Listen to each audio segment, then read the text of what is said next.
اے نبی کہو، اے اہل کتاب، آؤ ایک ایسی بات کی طرف جو ہمارے اور تمہارے درمیان یکساں ہے، یہ کہ ہم اللہ کے سوا کسی کی بندگی نہ کریں، اس کے ساتھ کسی کو شریک نہ ٹھہرائیں، اور ہم میں سے کوئی اللہ کے سوا کسی کو اپنا رب نہ بنا لے۔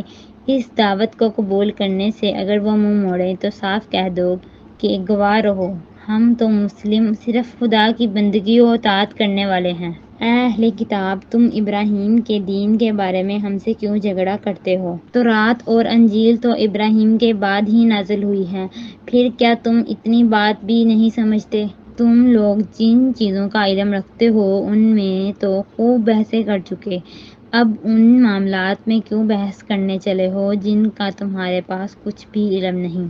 اللہ جانتا ہے، تم نہیں جانتے۔ ابراہیم علیہ السلام نہ یہودی تھا نہ عیسائی، بلکہ وہ تو ایک مسلم یکسو تھا، اور وہ ہرگز مشرکوں میں سے نہ تھا۔